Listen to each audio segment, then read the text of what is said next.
4.5 साल पहले जब हमारी बच्ची को जर्मनी के फॉस्टर केयर में लिया गया था, क्योंकि उसको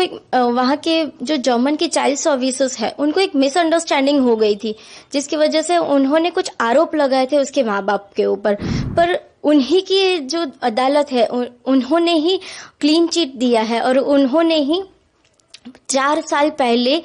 विदाउट एनी चार्जेस जो आरोप लगाए थे वो केस को क्लोज कर दिया है। और आज माँ बाप के ऊपर कोई चार्जेस नहीं है, वो बिल्कुल फ्री है। वो इंडिया में या कोई भी देश में आ जा सकते हैं, सिर्फ और सिर्फ हमारी बच्ची बंधी हुई है। आखिर ऐसा क्यों? अरिहार ने कुछ गलत नहीं किया है, वो एक छोटी सी मासूम सी बच्ची है। इसीलिए हमारी इंडियन गवर्नमेंट से रिक्वेस्ट है और जर्मनी की गवर्नमेंट से रिक्वेस्ट है कि आप हमारे साथ बिजनेस डील कर रहे हैं, टेक्नोलॉजीज की डील कर रहे हैं, तो फिर एक छोटी सी बच्ची जिन्होंने कुछ गलत नहीं किया है तो उसको इंडिया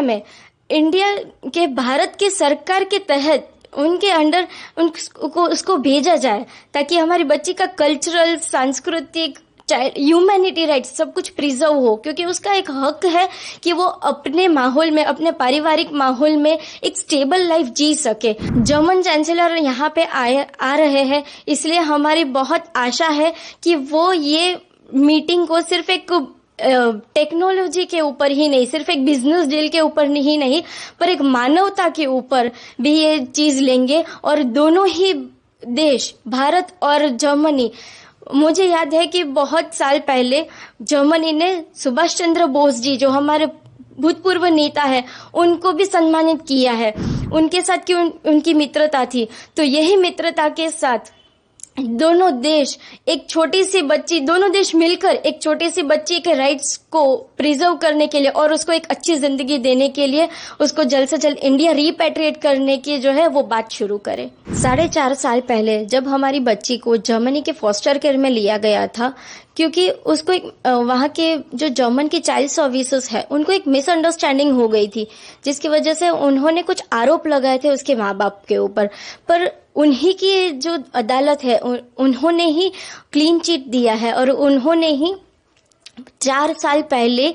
विदाउट एनी चार्जेस जो आरोप लगाए थे वो केस को क्लोज कर दिया है। और आज माँ बाप के ऊपर कोई चार्जेस नहीं है, वो बिल्कुल फ्री है। वो इंडिया में या कोई भी देश में आ जा सकते हैं, सिर्फ और सिर्फ हमारी बच्ची बंधी हुई है। आखिर ऐसा क्यों? अरिहार ने कुछ गलत नहीं किया है, वो एक छोटी सी मासूम सी बच्ची है जो सिर्फ 7 महीने की थी जब उसको जर्मनी के फॉस्टर केयर में लिया गया था।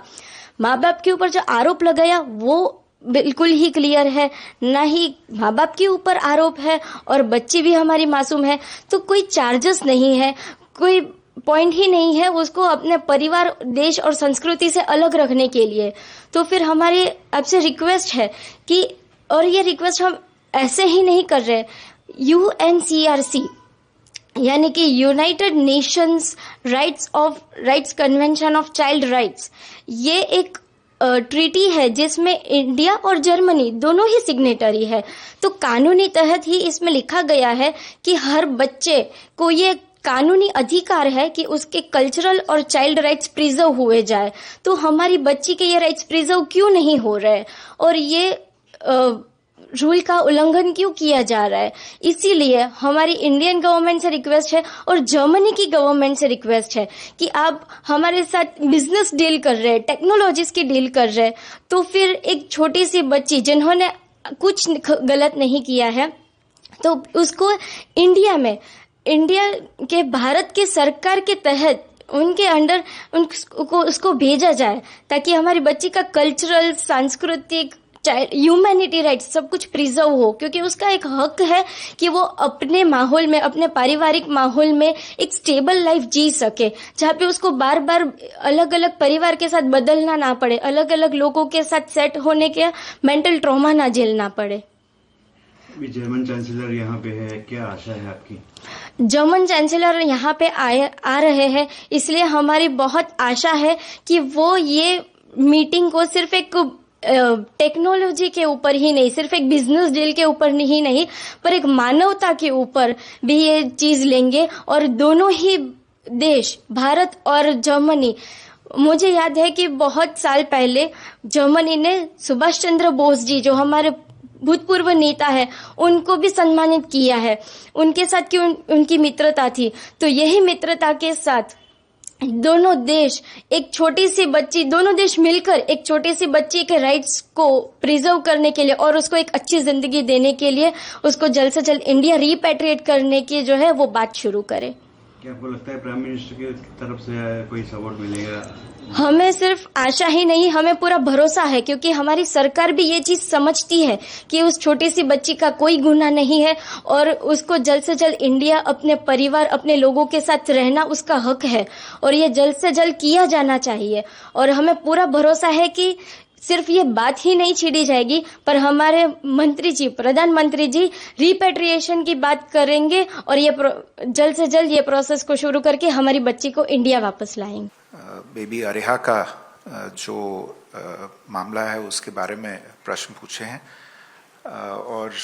जाहिर है कि ये एक बहुत ही संवेदनशील विषय है। इसको लेके काफ़ी समय से जर्मन सरकार के साथ, जर्मनी की जितनी भी अथॉरिटीज़ हैं यहाँ दिल्ली में उनके राजदूतावास के साथ और बर्लिन में जर्मन सरकार के साथ और उनकी सभी जो एजेंसीज़ हैं जो इससे जुड़ी हुई हैं उनके साथ हमारी बातचीत चल रही है। जैसा कि आपको ध्यान है, ये मामला एक तरह से एक समय पे लीगल मामला था, लेकिन हमारा मानना है कि ये मामला अंततः एक ह्यूमैनिटेरियन इश्यूज़ को ध्यान में रखते हुए ये इस तरह से इसको अप्रोच किया जाना चाहिए। जो परिवार की व्यथा है, जो उनकी मुश्किलें हैं, मैं ये तो नहीं कह सकता कि हम उनको समझते हैं क्योंकि सिर्फ वही उसको अच्छी तरह से समझ सकते हैं, लेकिन हमें पूरी जानकारी है इसके बारे में और हर समय पे जितना हमसे बन पड़ रहा है हम उनकी मदद करने की कोशिश कर रहे हैं। ये भी कोशिश कर रहे हैं कि बेबी अरेहा को जितनी उसकी परवरिश एक तरह से एक भारतीय माहौल में हो सके, चाहे वो भारतीय लोगों के साथ उठना बैठना हो, भारतीय त्यौहार जो वहाँ जर्मनी में मनाए जा रहे हों वहाँ पे वो आके उनमें भाग ले सके और उसे हिंदी सीखने का इंतज़ाम करना, इन सभी चीज़ों पे हमारी कोशिश चल रही है। कुछ और चीज़ों को लेके भी अभी हाल ही में हमने कोशिश की है। मैं अभी इस समय पे उसमें ज़्यादा डिटेल में नहीं जाना चाहता, लेकिन आप सबको ये आश्वासन देना चाहता हूँ कि हम जर्मन सरकार के साथ प्रतिबद्ध हैं इसको पूरी तरह से और हर स्टेज पे इसके बारे में बात करने का। और हाँ, प्रधानमंत्री जी ने भी इसके बारे में चांसलर मर्ज से इस चीज़ का जिक्र किया, तो हम इसके साथ इस इशू को लेके जर्मन सरकार के साथ इसको फॉलो अप करते रहेंगे।